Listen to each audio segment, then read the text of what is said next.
Hey everyone, Dan Gunner from Insane Forensics. Welcome back to Tech Talk Tuesday, where every week we try to give something to help your threat hunting and security program. And today we're joined by Mark Johnson-Barbier from Salt River Project, who's going to talk with us about selecting the right vendor. And so, Mark, how about you kick off, talk a little about yourself, and then we'll get into the questions. Yeah, thanks for the introduction, Dan. Glad to be here. I've been at Salt River Project now going on, well, just over 9 years now. And we tend to stay a long time in the utility industry. I was at, I think 12 years before this at APS and spending time in the utilities. There's a lot to learn. There's a lot to know. So it takes a little time to get in there and do it. But I enjoy the utilities. I enjoy working on the big machines. And yeah. And so a thing to point out is you actually come from the buying perspective, which is fun. We've worked together a few years, multiple places. But you bring really that perspective of actually being on the the end user side, if you will, not the vendor side. And so why we were excited to have you on is for that, right? Because sometimes you hear vendors talking to other vendors about this. And you get a different perspective, right? Especially when it's salespeople talking to salespeople. And even then, like I remember back when I started my career, vendors we would have come in at the Air Force that would make like crazy claims, and we're like, no, you can't do that. And so some of today is just talk through war stories and learn through that. So I guess to start out with, how long have you actually been buying from vendors? Have you been in that process for a while? Yeah, I bought a lot of things poorly early on, circa 1996 sort of time frame. In about 1999, I went to work at a place called KnowledgeNet with a guy who'd been an ex-IBMer, and he taught me of a concept called vendor management. I'd never considered managing vendors or anything, but Al, we called him the Pope of IT. He was phenomenal at managing vendors and getting the most. And one of the first things I noticed is that he built partnerships, and he really taught me the value of partnerships. And that's hard for me.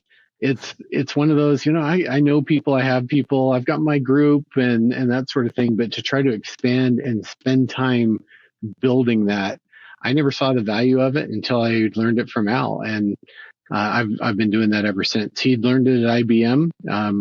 He pointed out a few things that were bad. Like he helped me understand that the vendors you mentioned, you referred to this in the intro, they really do have us at a disadvantage, right? You've got a sales rep from company A, they'll talk to a sales rep from company B because they used to work together or they know each other, and they pass on information about the people that they're selling to and their hot buttons and the other things like that. But we've never done that in technology, at least to my knowledge. I don't see it much. But when you start really taking the vendors and not treating them as them versus us, it becomes more effective. It just ends up being better all around for them and for us. We end up with better products, better service, and a lot more value for the money that we're spending. And I think a lot of people, on both sides forget that, right? They forget that, there are people that are good at transactional sales. There are people that are good at relationship sales. And, there's still some people that in today's world, right, a lot is done by relationship sales and cybersecurity, right? Because there's that element of trust. It's not just, is this a good product? Does it work? Is this a good service? Can they actually do it? But there's that component of, we're bringing in and trusting people, right? We're bringing people into, a lot of complicated stuff. And I think for utilities, a lot of people also don't think, for some of our cybersecurity deals, we're a small piece compared to, hey, let's go buy a generation plan. Hey, let's go buy, thousands to tens of thousands to hundreds of thousands of solar panels and battery farms and other gear and set it up, right? And so I think to your point, that relationship element is big on it, right? And while we do have different kind of goals going into that, I think people forget some of that, right? Well, and I've always looked at it on the small vendors, that relationship matters. but I've seen instances where even with the big vendors, like you can talk the biggest names in control systems, right? You're spending hundreds of millions of dollars on a specific thing.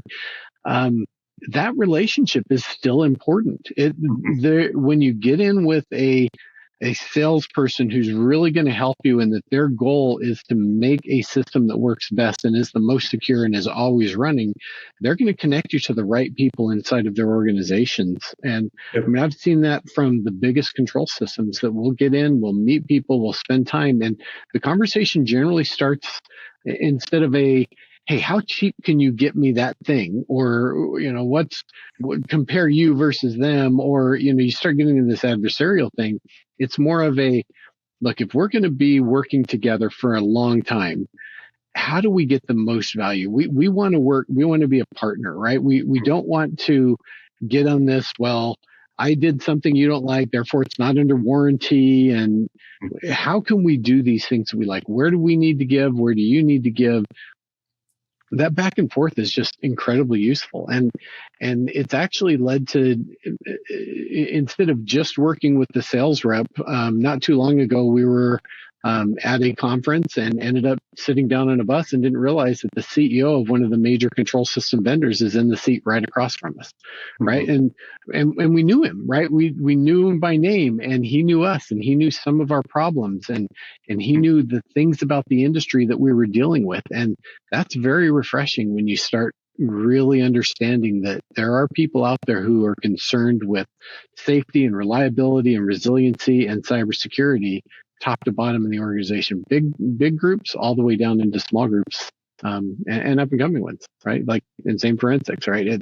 It matters that there are people out there that are thinking about the industry and trying to solve problems for us. And realizing that we're in complex systems, right? Because to that point, we all would love if we just buy something, it plug in, it works. We don't have to deal with a lot, to set it up or to get going. And kind of a funny story from the past I remember from the Air Force days is we were somewhere in the world on a C-17, and at the same time, at that time, the C-17s were all under warranty, and a major part of the C-17 was broken. And so they were like, hey, wait a second. And we went and got Lockheed or Boeing or whoever produces a C-17. And they came out and they're like, okay, yeah, an engineer. And hey, let's fix this, right? And so with that too, I mean, it's key to get to that point. It's key to get that good relationship, right? Because no one wants to go to litigation. No one wants to go to the kind of nasty side of vendor management. Yep. When something's run too far, when a side goes non-responsive, right? And so, to that relationship, I think it's also that trust, but also that, hey, it's not quite right. Let's try to get it there, right? Right. Yeah, make it better, right? I was in a meeting about that sort of scenario with a software vendor, I don't know, 4 or 5 years ago. And we went through all the issues. We went through the time and the effort that we put into the product, and the executive management's decision was save the product, right? Save the relationship. So we ended up putting more time and effort into it to try to build it back up and help it than I ever would have thought necessary or proper. But it's probably the right decision at the time. Given all the factors that were there, that was probably the right decision. It would have been a heck of a lot easier just to walk away. Yep. But building it makes the industry better. It made cybersecurity better across the board for lots of people. Absolutely. Absolutely. So in these deals, I mean, we've talked some on deals and it being relationship based. Who's even involved in the process? What does the buying process for your average utility look like? I joke, and I've said pretty much the same thing at the previous utility, that our sales cycle is take your longest sales cycle, double it, and add 2 years. Mm-hmm. That's what it takes to get something through. Our buying process has a ton of it needs to get into the budget. The budget request has to be there. Once the budget request is there, the next year you start justifying it, and you do all these things. And a lot of that's because the things that we're buying are hundreds of millions of dollars in general. The other interesting part that I've seen is that when we spend big money, hundreds of millions on a turbine or a plant or a something.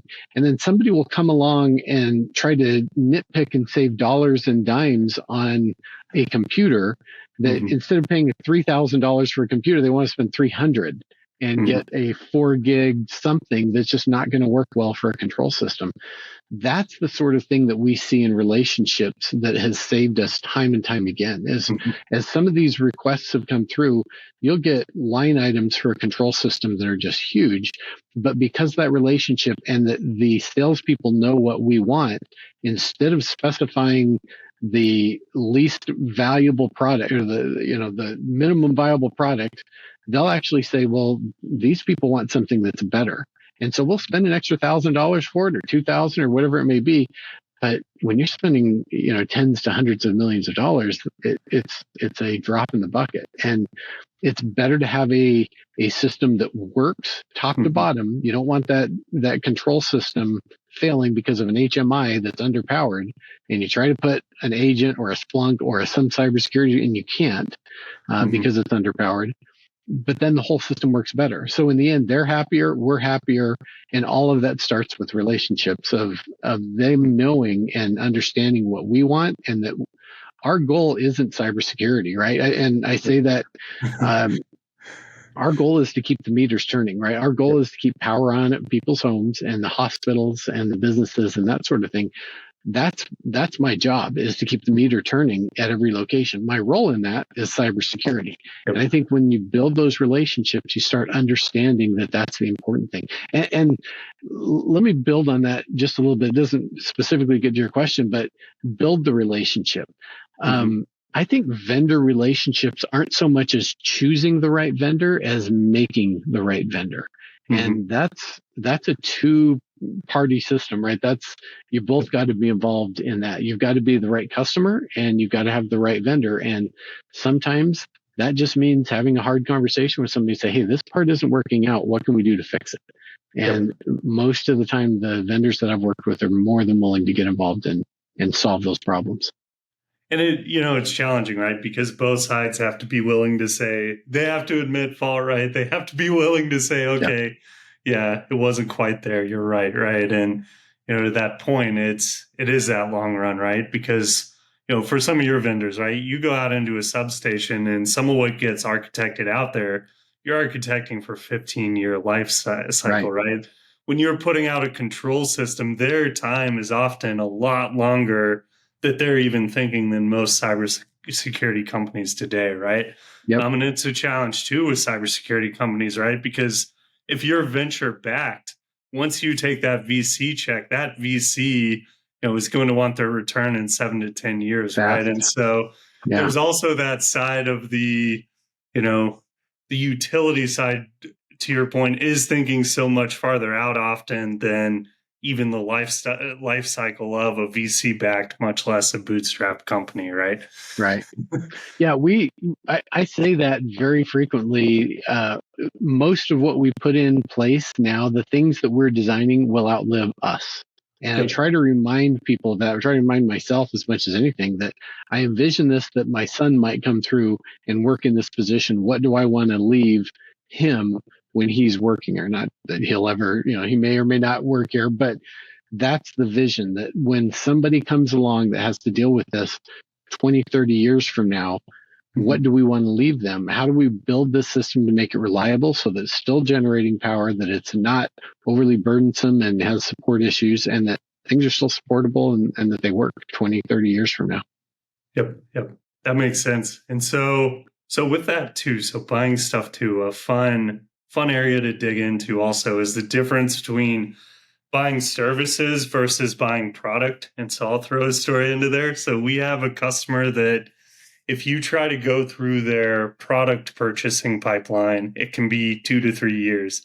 But Mm-hmm. if you sell them services, you can get through 2 to 3 months through it. And this is like pretty deep, like show us your SOC 2 level, your Yep. Yep. paperwork, show us like that you actually implement controls. It's actually going deep into, the security background of the company on both sides, right?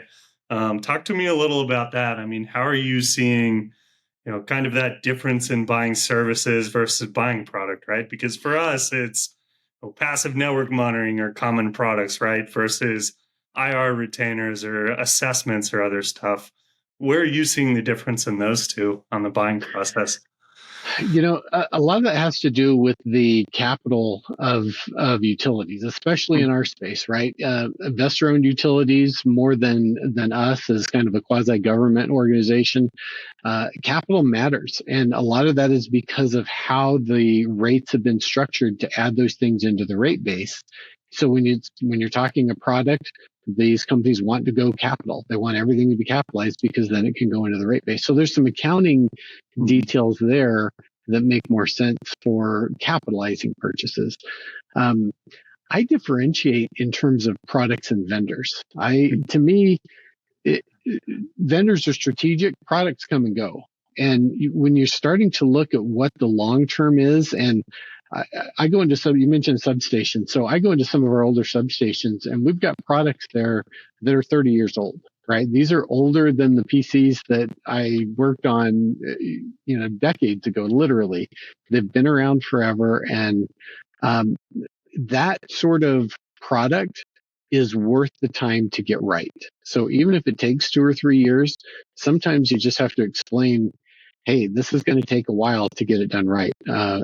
But services, yeah, when you can do services, we try to get in the good services when they can augment the cybersecurity functions and the other things we do. I just got off a call with a vendor providing services, and those are definitely things that you've got to have a plan for, and you've got to put in the strategic cybersecurity budget. But there are other things that are going to be products, and it's going to take a while, and you've just got to have the patience to get it through. And 5 years later, when you finally get that product in and built, it's go to lunch, have the little celebration, and then keep working on the other 3 or 4 or 5 that you've got in the pipeline to make long-term strategic differences.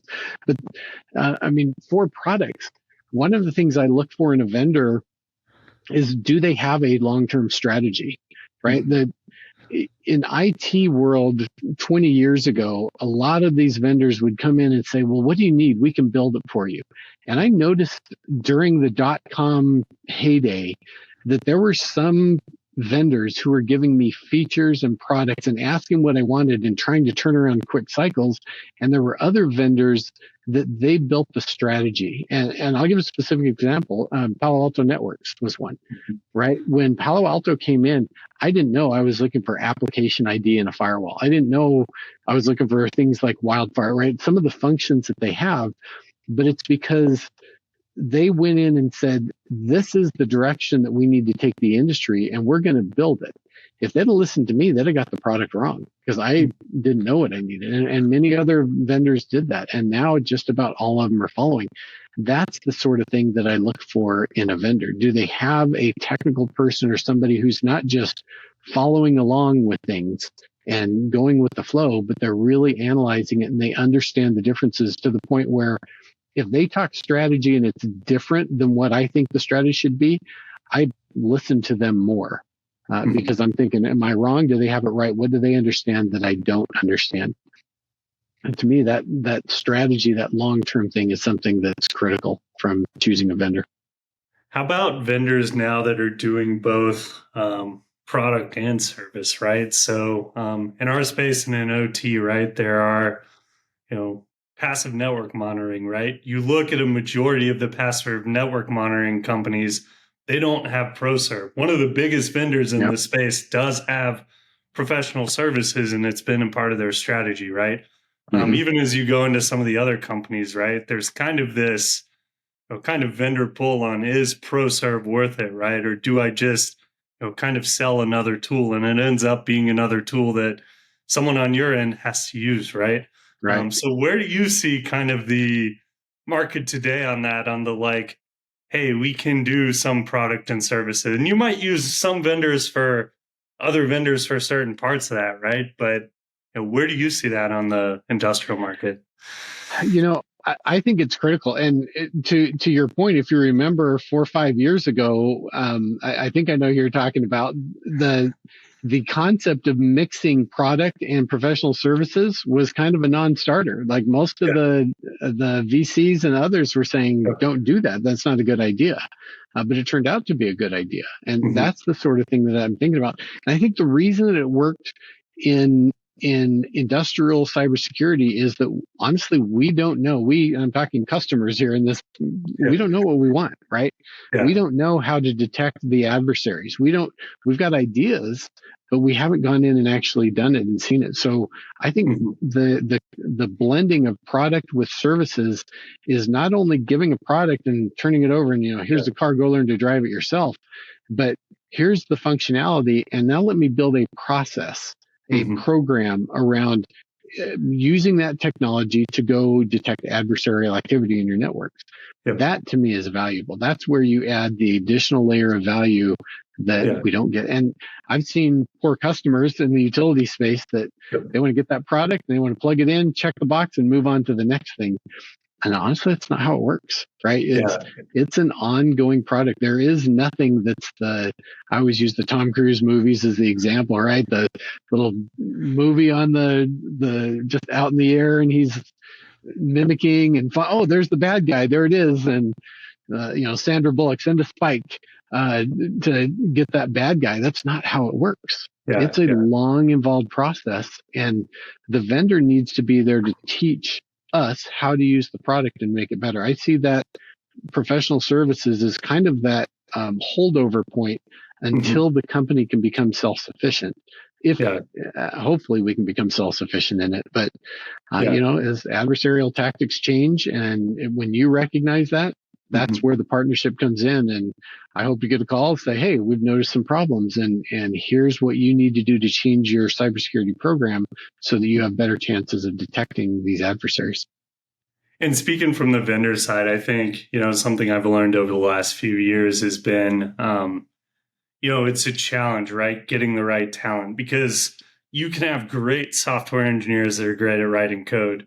None of them have been in a plant. None of them have actually, likely looked. A lot haven't really looked at any real network or host data from a Mm-hmm. machine. Mm-hmm. And so then you have like that pro serve side of the groups that have been in, industrial professional services for a while, right? They've maybe seen the applications that go into like e-tariff or power distribution or into some of Mm-hmm. the other complicated EMS and other networks, right? And what I'm seeing as a big challenge on really seeing the both is, if you're going to build a good product, you need both that really good, solid, can write good code, can get a product that works out there, isn't a pain to use, can actually scale, right? Because most utilities only have even the medium to large ones, 2, 3, 4, 5 instant responders to Yep. hundreds to maybe dozens of sites and some of the smaller ones. And so I think the big balance there and where I see value in that strategy is you can both have the team that develops great product, but then the side that's like, okay, look for this, right? Hey, on drop 200 on Ovation, this is what's on there, right? Right. And, geek out on the kind of, deep into the plant side, but also that side, right? Otherwise, the product kind of comes out and it's like, okay, they read a book on OT, they watched a video, they don't really know what's going on in this plant, right? And to make it harder, where it's a relationship, like the good pro serve firms go in admitting, like, hey, I don't know every application in this EMS or in this ADMS setup, right? Because no one does. Like we've even seen Right. OEMs where we're like, hey, what about this application? And they're like, yeah, we don't know much about that, but keep it under the NDA. We don't want to tell people, Right. right? We bought it from So, somebody 15 years ago, and so we might yeah. have documentation somewhere, right? Yeah.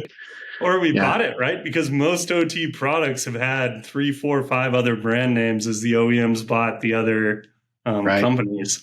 See, but that's the exact sort of Yeah. partnership that I think Yeah. we in this industry need to develop better, Yeah. right? The Drop Yeah. 200 is a perfect example, right? Yeah. That's a known quantity, and it can be, for the most part, automated because Yep. we know it and we know how it works.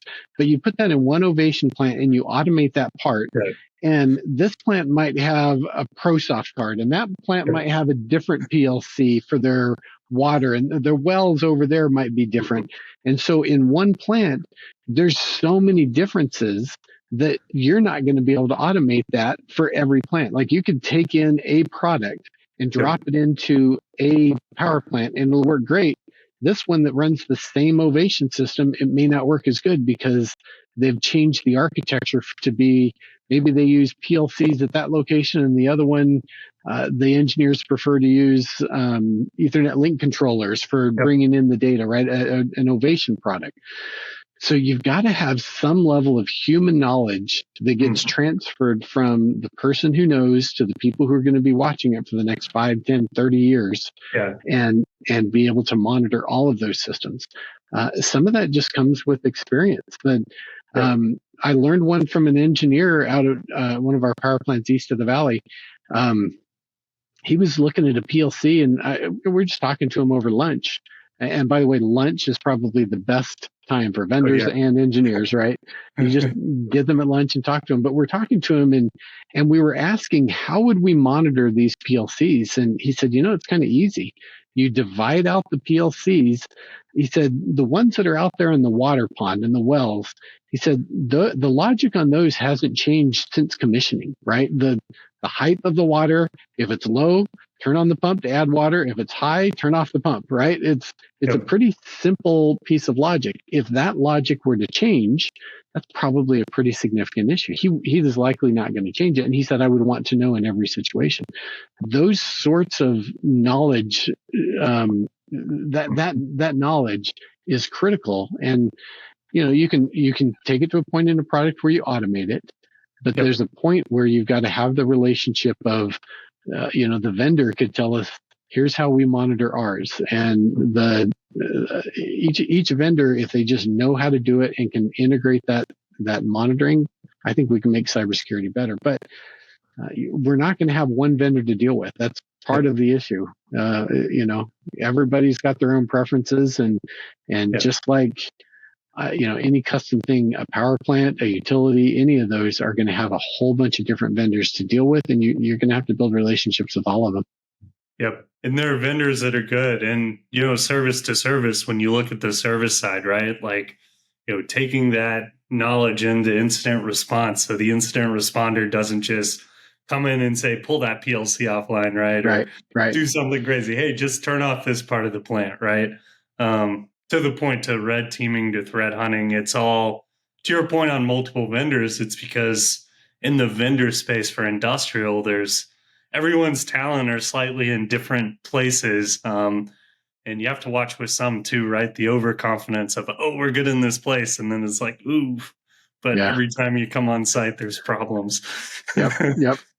And so, I remember a particular database vendor that was unhackable back in the day, right? They get a little overconfident because they did a couple pen tests and, something comes along and changes that. Yep. So you mentioned, kind of transitioning a little, you mentioned, you think vendors are more melded or crafted than choosing the right one, and fix my words on there. But how do you even know where to start? How do you even know one has potential? And how do you think through that? If I look at detection, a lot of it is really to understand their strategy. What do they know that I don't know? So to me, it's getting together and talking, and it usually starts with a product demo and seeing where they understand what they understand the problem space to be. But that's kind of where I start to differentiate between vendors. Do they really understand the problems? How well do they, a lot of that comes with experience. So sometimes you can just gauge it by experience, but I've also seen a lot of people, especially in cybersecurity, that experience means following the rules, right? We still have these stupid rules of change your passwords every 90 days or 30 days, even worse. The architecture for that control changed circa 1988, yet we still do it, right? No Active Directory has ever had a read etc password file, which is why we had that control in the first place. At least that's how I learned it in my first computer science class, right? We invented shadow files. We put Active Directory in place, yet we still have that control in place. So experience doesn't matter as much as Are they using that experience to make the product better? Or are they just rehashing the same old thing? And there's a lot of that in control system networks, right? We know this works. We know this is how we do it, and we see it in our configurations. We've purchased things, and the configuration is the same configuration that we had in the one 15 years ago, and it didn't really change. And there's lines in router codes of devices that we never purchased, but they're there from somebody else's configuration. Cybersecurity people are doing the same thing, right? We've got products that are detecting attacks on substations installed in generation plants. It's never going to work, right? Remember the IDS days, we had to tune our rules and do that. Those are the sorts of things that we want the vendors to actually help us pick the right detections in the right places for the things that we need to do. I don't know if that answers the question. It does. And I mean, to that point, so obviously there's what you see in the demo, a lot of demos, right? And a lot of, if you're having a sales team come out, a lot of the demo is going to be generally the CAN demo they're used to. You might be able to give them data if it's the right vendor to be like, hey, run my data through instead of yours, just so we can see what it looks like in more random data, right?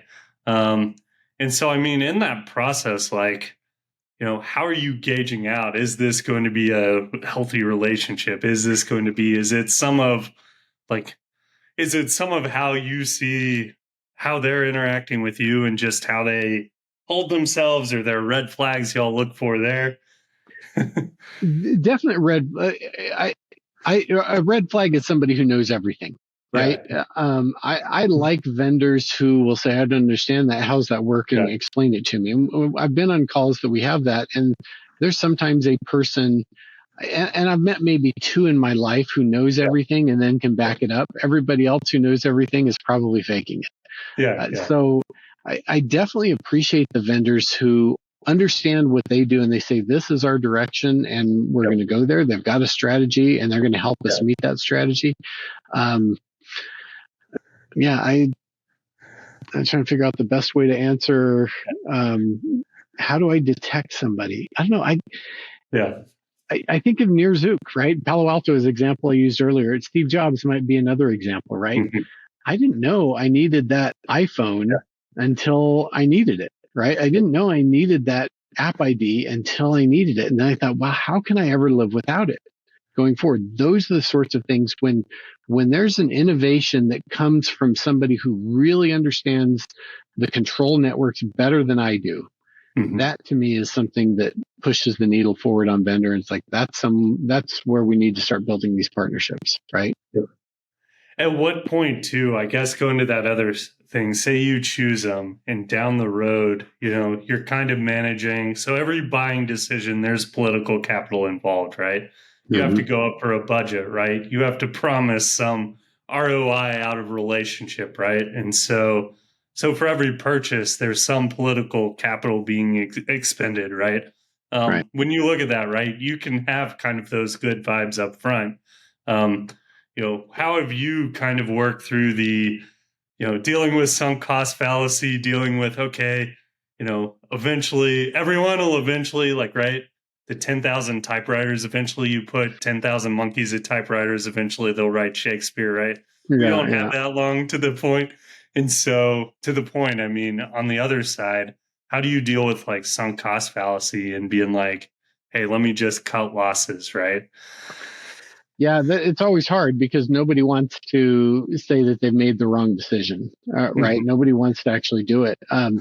And it's harder to get out of those relationships. You've built a relationship, you've spent a lot of time and money, and you've got friends, but there still has to be an objective view where you look at it and say, it's time to move on, right? It's time for us to separate these bonds, which have connected two people together, right?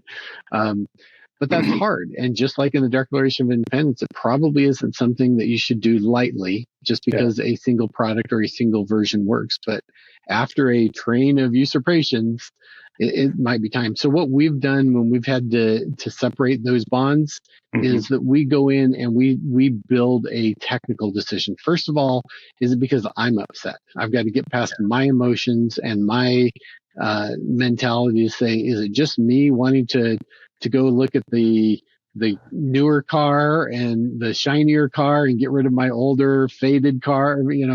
Is it that? So we generally spend a lot of time and build out, say, a lab environment or something to go prove one product versus another. And at Yeah. that point in time, if we can prove that something is better and it passes all the things, then at some point we just end up going up the chain of command and making presentations. So look, here's what we've been doing in the past. Here's what we're going to do in the future. And you start making it. But we do spend the time to make sure before we actually, uh, separate. Yep. Because sometimes it is better to do it sooner than later, right? And I Yeah. know, like, we've had times to where we've met with clients and been like, hey, even before we signed a contract, we were like, hey, we absolutely can do this work. We don't think we're the right people to kind of keep going, right? And so, to that point, I think, there's times to be mindful on it, right? You hear the HR, the hire slow, fire fast, right? You don't want to fire too fast because it can create an incredibly toxic culture, and Mm-hmm. you get on the hook for unemployment and other stuff that costs your business money. At the same time, right, I feel like with buying products and services, there's those different points in the relationship to where you're like, okay, hey, let's look for that next off ramp, right? Or maybe you hit the gas for that next on ramp, right? And I think to that point, it's being retrospective. But in this space, I guess in one area for questions to ask and selecting right vendor, asset ID, right? Everyone, because of NERC SIP, because of the federal requirements, Mm-hmm. everyone is still advertising asset ID. And I even saw a friend last week sent something that was like, if you want to win DoD contracts, just show them asset ID today. We've Right. been working on asset ID now for what? Well over a decade, right? And Yep. so, And I the mean, interns still do it better. yeah. You know? Why haven't we moved to the point? Why haven't we moved beyond that? And what questions do you even ask a vendor when you're going into something that seems straightforward like asset ID? Obviously, there's different ways they're doing it via config files, via passive monitoring, via active monitoring. There's all pros and cons and different ways to do that. But, you know, what questions for that theoretical asset ID kind of vendor would you even look at, right? Or passive vendor? Starting on I'm the look product side, then we'll go service. I'm looking for, to me, it feels like we've made this assumption that in order to do defense, we have to have asset ID, right? You have to know what you're defending in order to defend it, right? Is that really true? Right? We did Yeah. IDS and IPS for decades without knowing what we were defending. Yep. So, IDS and IPS probably isn't the best example Yeah. because they weren't the best products in many Yeah. instances. But do we really need to know does it make sense? Am I going to have a lot of different defense of a Windows 11 box with configuration A and a Windows 10 box with configuration B and 30 more of them that are slightly different, right? If I know the critical things that the adversaries are doing and how to defend that box, or if I've got detections or analytics or something, do I really need that level of detail for all of Mhm. them? Now, in some cases, I would argue yes. If that box is a historian that's bridging a DMZ at the control system to the corporate network, I absolutely want to know that, because that's one of my obvious attack points, and I'm going to monitor that one a little bit better than I'd monitor an HMI that's sitting in there isolated that's hardly ever used. But um, I'm not sure that asset ID is as critical as we're making it out to be, right? Yeah. I don't know. Yeah. The vendor relationship. What do you think? Right? I, yeah. Help I mean, me. I agree because, so I started my career at the Air Force CERT. We had 800,000 users. We had over 2 billion endpoints. And, Right. our ops floor, at the night shift, there were 20 to 30 of us at night and 60 people during the day. 60 people to over 2 billion assets. And obviously, Right. we had bases and everything up front. We were the incident response for the Air Force, though. It all came Mm-hmm. through us. And Right. so, to that point, if you're at massive scale of I got 2 billion assets, no, there's no way to zoom in on a map and do Yeah. it, right? Yeah. You're calling and saying, okay, over at this base in Germany, get us the hard drive, run the script, get us some type of triage. Maybe you're connecting out there. maybe you're using something like Encase or other stuff to Yeah. pull images, right? But I absolutely agree with you. And with OT, the truth is, again, going back to that ADMS, TMS, most people I talk to don't even know eTerra, for example, has those applications under Right. there. They've never looked to Drop 200, which is one of the main Emerson Ovation, Windows machines. They don't know it's running an Oracle database or what any of those tables are application, right? And I feel to your point, it's the same kind of struggle that SBOM's going to hit. Do you need to know every single open source library in your application? Right. No, like it's compliance to wasting time to a point. Is it important to have some level of vulnerability scanning? Absolutely. But Yeah. to your point, I think they're going to reach the end of that and they're going to be like, we got great visibility. Okay, how much does it actually help you? Right. I do an analog for physical security, right? I look at the physical security team and they're protecting a whole bunch of different buildings. Now they know the buildings and they've gone through and they've done an assessment, but what they're looking for is what are the things that are likely to be attacked? What's the impact if those things were attacked? And what are the vectors that somebody could use to attack them? And those are the things that they defend, right? They're spending their time on the right places and defending the right things. And I don't know that we do that as well in cybersecurity. We tend to be, I'm going to defend everything and I'm going to spend all my time on, I spend just as much time analyzing that HMI that's out in the unit that is behind 8 different levels of security as I spend on the one that's between the control system and the corporate network. And we shouldn't do it that way. We need to focus on where are the problems, where the things are going to be attacked and spend more of our time there. And so and another one, I'll bring up another thing that I've heard from vendors that I've been questioning lately is this IT-OT convergence. We hear this constantly in the vendors, and I'm looking for the vendor who tells me it's not converging, it's diverging, because that's what I see, right? I see a lot of IT technology being moved over into the OT space, but I don't see very much IT-OT convergence per se. I see more and more things are separating. And so when I hear the vendors that come in and talk about convergence, I don't know, to your point, your earlier question, I'm looking for the vendors that are not going and following that party line. They're questioning the things that are in the book and say, well, is that really true? And, Nir did it. Steve Jobs did it. They questioned the things that were in the book. And each time they came out with a better product, a better technology that helps me scale defenses. And like the iPhone, right? It's the most secure device on the planet, right? In terms of an end compute. Do I have SIM from here going back? No. Do I have antivirus? No. Because it would be useless because they changed the architecture, right? They looked at it and they adjusted the architecture. That's what I want vendor wise. I want to not have to monitor my power plant because it's so secure, right? So What other questions things do you generally look for? Are there other areas just from your learning? I've noticed a recent one. This is not going to be a overly politically correct, but I've noticed a lot of vendors getting distracted by some of the social responsibility and some of the other things that they're bringing up. That what I've started to notice is that it causes more drama and lower quality products when they're focused on social. And I mean, I see it in commercials on TV. I'm like, why is that company doing a political ad, right? It's pushing not necessarily a party, but a political agenda.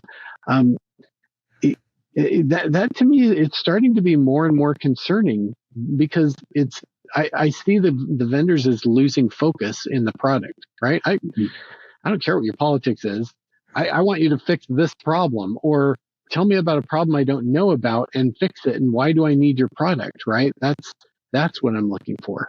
And another part of that is another kind of worry is when the vendor comes through and says, well, what do you need? We'll build it, right? We can turn things around really fast. We've got a really good development thing.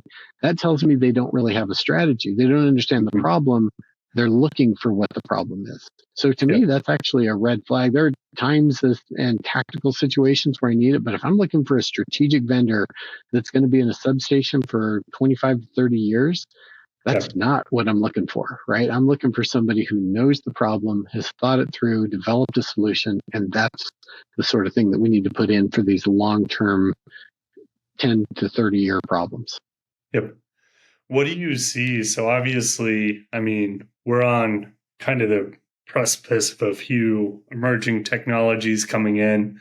Um, where do you see the market going? If you could wave your wand, where do you see the most innovation in the market from your perspective? Based on problems you have or that others have.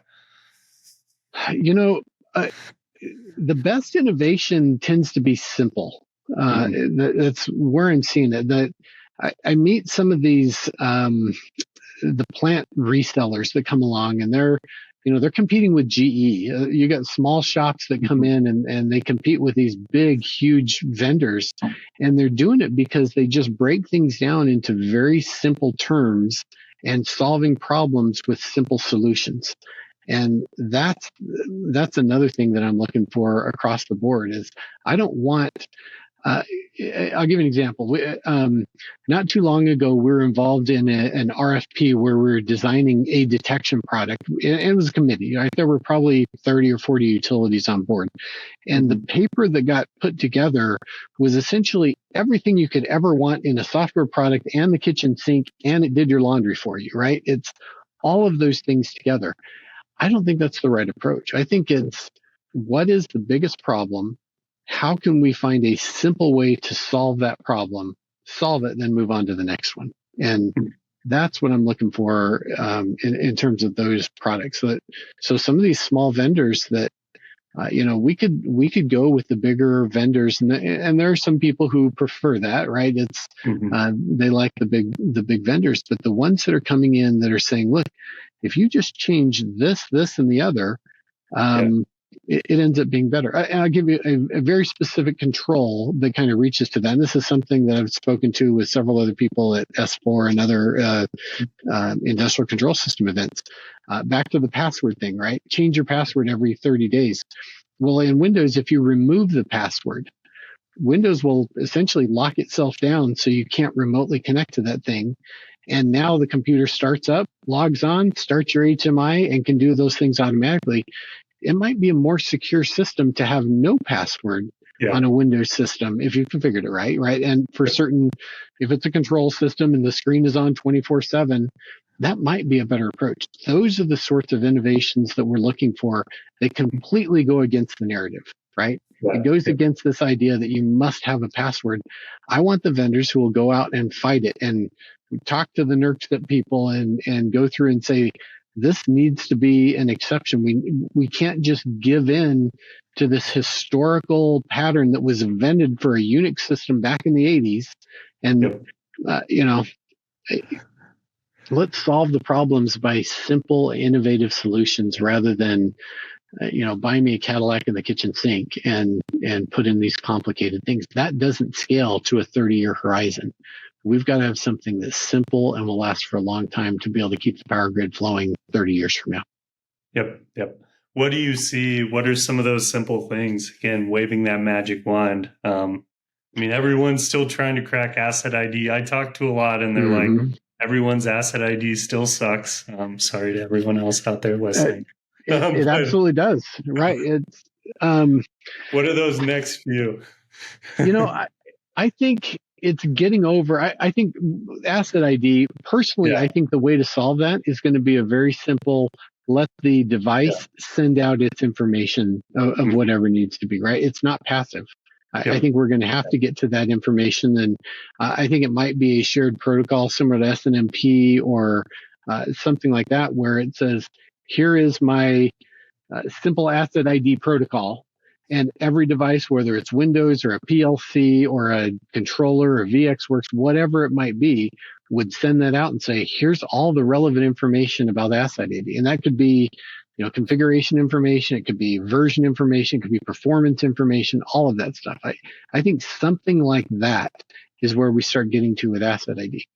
Now Yep. that solves it, but keep in mind the reason that we need Asset ID is because there's vulnerabilities, Mm-hmm. right?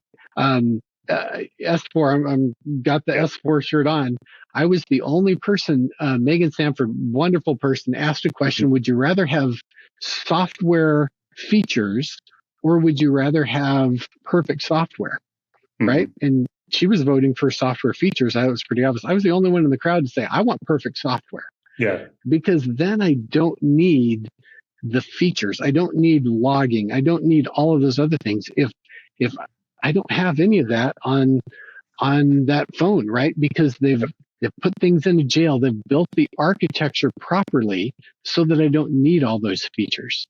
And Mm-hmm. I'm not saying Megan was wrong. Where she was going, I think, was the right approach for her point that she was making. But that's what I want in the end. I don't want to. I want to not have to do Asset ID. That's what I'm looking for in a vendor product, right? I want a system that's so secure that I don't have to go collect logs. That if it ever gets hacked, I don't know how to collect a memory dump because Yep. it doesn't get hacked, right? That's what I want in a vendor. Is it Yeah. possible? Right? I don't know, but that's what So I want. yeah, yeah. So final question. So you talked a lot on relationships and building healthy relationships between vendors and then the utilities and others. What do you think both sides, what's one thing you think each side can do to kind of get that journey started? What does it look like for us to figure out to meet that kind of symbiotic good state? It starts with us being bad customers to get out of our shell and going out and meeting with people, right? We've got to go start building that and spreading these sorts of, what do we need? How are we going to solve this problem for the long term? How do we make power system? How do we make industrial control systems more resilient? That's I'm in power, so that's what's top of mind for me, but it goes to manufacturing and everything else. But it goes to, we've got to really step back and get out of ourselves, not protect my area, my whatever, and how do we work together to build the right system? It might be overly simplistic, but sometimes it's just lunch, right? It's getting together and talking through these problems, and that is a blaming talk. It's how do we solve this together? How do we prevent these attacks, right? I think we're moving in the right direction overall. We've just got to get better and stop admiring the problem and start coming up with solutions. Yep. And I think you're spot on there because to that point, like our advantage on the defense side is, we're much larger than the resources of attackers when we work together. Yeah. Even the nation state Right. attackers, they have budgets, they have political capital, they have this stuff they work through, right? So to your point, if we can't work together, even though we have, oftentimes different stuff, right? As a vendor, we're looking to meet sales goals. We're looking to do other stuff. We're looking to keep our investors or our board happy, right? For y'all, you're looking at us to bring to that point that unique thing. And I think to that point, we have to find that relationship, that point where we realize that our strength as defenders is more important than some of those arguments, right? Right. Yeah, we're going to be better as a team, and protecting this is a team sport, right? There is no industrial control system, there's no critical infrastructure that can do this solo. We've got to do it together. We've got to share information. We've got to be better at sharing information. Some of it might just be phone calls, but Stanley McChrystal's book, Team of Teams, right? When he was at a situation, when he was going and trying to defeat an enemy, war might be different. He said the best tool that he used to defeat that enemy was a conference call, right? Mm-hmm. It was like WebEx or whichever one that they were using. He got people together and they started understanding the context and gelling those ideas together to solve the problem. He didn't solve it. he got all the right people together and they solved it together. And I think that's what we need in cybersecurity. I think that's what we're missing. We've got a whole bunch of individuals trying to solve it together or individually, but we need to come together, share information with each other, get out of ourselves, help other people. And, I was going to say, make the world a better place. Is that too cliche? No, I don't think it is at all. It is. Well, hey, Mark. Yeah. Go ahead. Well, I just feel strongly that that's the way to do this is as a team, right? Inside of any given industry, we don't compete with the utility down the street, and we've got to be better, ourselves included. I add myself to this list about talking to any of the other ICS people and figuring out the right step forward. Yeah. Well, Mark, thanks. We're at the top of the hour, I know. Thanks again for joining. This was great. And we hope to have you on again. Yeah, that sounds great.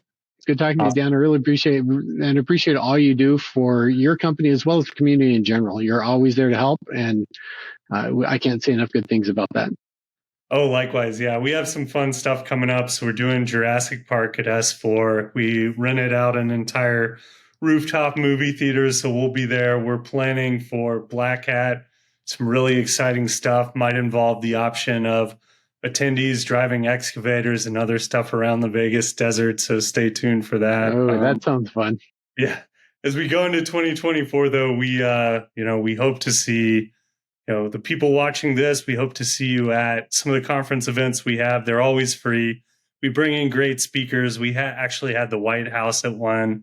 Someone from the White House that won last year. We're trying to one up some of that even. And Mark, thanks again for coming on. And we'll see you next time. Let me know how I can help with any of that. Appreciate it. Awesome.